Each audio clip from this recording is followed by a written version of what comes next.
अस्सलामु अलैकुम वरहमतुल्लाहि वबरकातुह। उम्मीद करता हूँ तमाम सामईन खैरत व आफियत से होंगे। मुहतरम सामईन, आज का हमारा मौजू है तशदीद वाले हर्फ पर वक्फ करने का तरीका। यानी जिस हर्फ पर तशदीद आ रही है और हमने वहाँ वक्फ भी करना है तो उसके लिए क्या मेथड है, उसका क्या तरीका है, आज की इस वीडियो में हमने ये सीखना है। सबसे पहले आप एक बात याद फरमा लें कि जिस हर्फ पर तशदीद आ जाए वो हर्फ मुशद्दद कहलाता है। दोबारा से सुन लें, जिस हर्फ पर तशदीद आ जाए वो हर्फ मुशद्दद कहलाता है। अब आगे देखें, मिसाल के तौर पर जिस तरह यहाँ मीम के ऊपर तशदीद लगी हुई है तो हम कह सकते हैं कि ये मीम क्या है, मुशद्दद है। ठीक है। इसी तरह एक और मिसाल आपको देता हूँ, यहाँ दाल के ऊपर तशदीद लगी हुई है तो हम कह सकते हैं बासानी कि ये दाल क्या है, मुशद्दद है। ठीक है। अब आगे देखें, सबसे पहले रूल्स समझ लें कि अगर हमने वक्फ करना है तशदीद वाले हर्फ पर तो हमें क्या करना पड़ेगा। तो इसमें से रूल्स नंबर ये है कि मुशद्दद हर्फ को आप साकिन कर दें।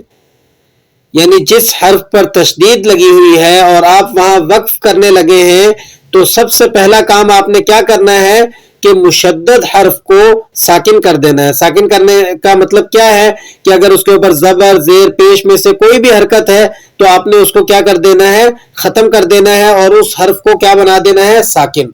और रूल्स नंबर 2 समझे। दूसरा रूल्स इसके अंदर क्या है कि जब आपने मुशद्दद हर्फ के ऊपर वक्फ करना है तो सख्ती के साथ वक्फ करना है। ठीक है, जिसे क्या कहा जाता है, सख्ती के साथ जरा रुक कर, यानी मजबूती से आपने वक्फ करना है। और ऐसा करने के पीछे रीजन क्या है कि हम वहां पर जो है सख्ती के साथ वक्फ कर रहे हैं मुशद्दद के पीछे, ठीक है, मुशद्दद हर्फ पर। तो इसके पीछे रीजन मैं आपको बताता हूं। रीजन ये है कि दरअसल जो मुशद्दद हर्फ होता है वो 2 अल्फाज का मजमूआ होता है। ठीक है, जैसा कि आप स्क्रीन पर देख रहे हैं कि ये मिम्मा जो है ये 2 हरूफ से मिलकर बना है, मिम और मा से। ठीक है, तो आपने करना क्या है कि 2 हरूफ के बराबर अदायगी करनी है। क्या करना है, 2 हरूफ के बराबर अदायगी करनी है ताकि तशदीद वाज़े हो जाए। हमने तशदीद को वाज़े करने के लिए 2 हरूफ के बराबर अदायगी करनी है, सख्ती के साथ जरा रुक कर। कुरान करीम में मिसाल की तरफ देखें, मा अना बिमुस्रिखिकुम व मा अंतुम बिमुस्रिखी।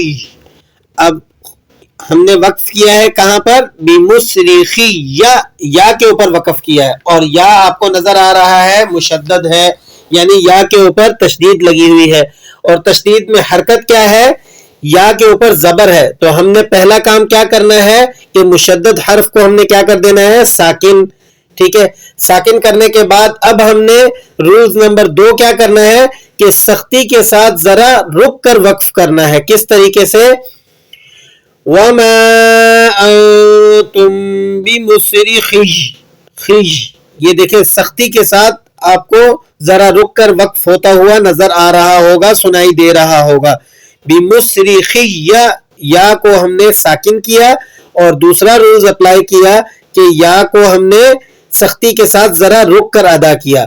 एक और मिसाल देख ले कुरान करीम से। देखें सूरतुल कमर में आपको मिसाल मिलेगी, आयत नंबर 2 जहां पर कंप्लीट हो रही है, वइन यरौ आयतन युरिदू व यक़ूलू सिहरुम मुस्तमिर। अब ये रॉ के ऊपर क्या है, तशदीद है। ठीक है, और इसी तरह रॉ के ऊपर एक जो हरकत लगी हुई है वो क्या है, तनवीन। तो हमने क्या करना है, मुशद्दद हर्फ को साकिन करना है, रूल नंबर 1। और रूल नंबर 2 क्या है कि हमने इसे सख्ती के साथ अदा करना है, मजबूती के साथ अदा करना है। किस तरीके से, वयक़ूलू सिहरुम मुस्तमिर। आप इसे नरमी से मत पढ़ें, अगर नरमी से आप इसको अदा करेंगे तो 2 हरूफ के बराबर अदायगी नहीं होगी। अब चलते हैं आगे, यहां पर देख लें नून मुशद्दद और मीम मुशद्दद। यानी कुरान करीम में जहां पर भी नून मुशद्दद और मीम मुशद्दद आ जाए और वहां आप वक्फ करें तो वक्फ के साथ साथ आपको वहां पर गुन्ना भी करना होता है।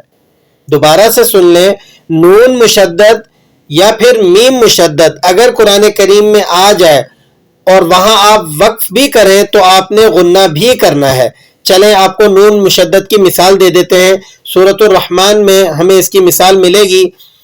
فَيَوْمَئِذٍ لَا يُسْأَلُ عَنْ ذَنبِهِ إِنسٌ وَلَا جَانٌ.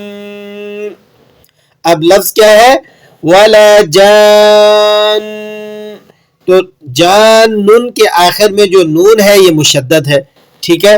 اور ہم نے کیا پڑھا کہ نون مشدد اگر قرآن کریم میں آ جائے تو وہاں آپ نے کیا کرنا ہے؟ وقف کے ساتھ ساتھ غنہ بھی کرنا ہے. تو ہم یہاں پر غنہ کو بھی پراپر طریقے سے ادا کر رہے ہیں. وَلَا جَان. یہ تو ہو گئی نون مشدد کی مثال. یاد رکھیں قرآن کریم میں میم مشدد پر وقف ہو رہا ہو, ایسی پورے قرآن میں کوئی بھی مثال نہیں ملتی کہ میم مشدد ہو اور وہاں پر وقف بھی ہو رہا ہو. ایسی پورے قرآن کریم میں کوئی بھی مثال موجود نہیں ہے, ٹھیک ہے. تو نون مشدد کی مثال موجود تھی, وہ ہم نے آپ کو دے دی. میم مشدد کی مثال پورے قرآن کریم میں آپ کو نہیں ملے گی. چلتے ہیں آگے. اب دیکھیں اگر قرآن کریم میں حروف قلقلہ پر آپ وقف کر رہے ہیں اور اس حرف پر تشدید بھی لگا ہوا ہے تو اب آپ نے وقف کرتے ہوئے دونوں چیزوں کی ادائیگی پراپر طریقے سے کرنی ہے. کیا مطلب؟ کہ آپ نے وقف کے اندر قلقلہ بھی کرنا ہے اور وقف کرتے ہوئے مضبوطی بھی ادا کرنی ہے. دوبارہ سے سن لیں, اگر ایسا حرف آ گیا جہاں آپ وقف کر رہے ہیں اور وہ حرف حروف قلقلہ میں سے بھی ہے اور مشدد بھی ہے تو آپ نے دونوں کی رعایت رکھنی ہے. اب چلیے مثال کی طرف. قرآن کریم میں دیکھیں وَاتْلُ عَلَيْهِمْ نَبَأَ ابْنَيْ آدَمَ بِالْحَقِّ. اب لفظ جو ہے بالحق, یہ قوف مشدد بھی ہے اس لیے کہ قوف کے اوپر تشدید بھی لگا ہوا ہے, اس کے ساتھ ساتھ قوف حروف قلقلہ میں سے بھی ہے. تو اب ہم نے یہاں پر دونوں چیزوں کی رعایت رکھنی ہے, یعنی قلقلہ بھی ادا کرنا ہے اور سختی کے ساتھ بھی وقف کریں گے. کس طریقے سے ہم اسے پڑھیں گے؟ نَبَأَ ابْنَيْ آدَمَ بِالْحَقِّ, حق, ٹھیک ہے, تاکہ دونوں چیزیں ادا ہو جائیں, قلقلہ بھی ادا ہو جائے اور سختی کے ساتھ پڑھنا بھی ادا ہو جائے. یہ تھا آج کا ہمارا ٹاپک. امید کرتا ہوں آپ کو آج کا ہمارا ٹاپک اچھے طریقے سے سمجھ میں آ گیا ہوگا. تمام باتیں آپ کی ذہن نشین ہو گئی ہوں گی. اگر کسی چیز میں آپ کو بات نہ سمجھ میں آئے اور کوئی ایسا موضوع یا کوئی ایسی شک جو آپ کو پریشان کر رہی ہو تو آپ ہمیں لازمی کامنٹ باکس کے اندر اس کے بارے میں آگاہ کریں. السلام علیکم ورحمۃ اللہ وبرکاتہ.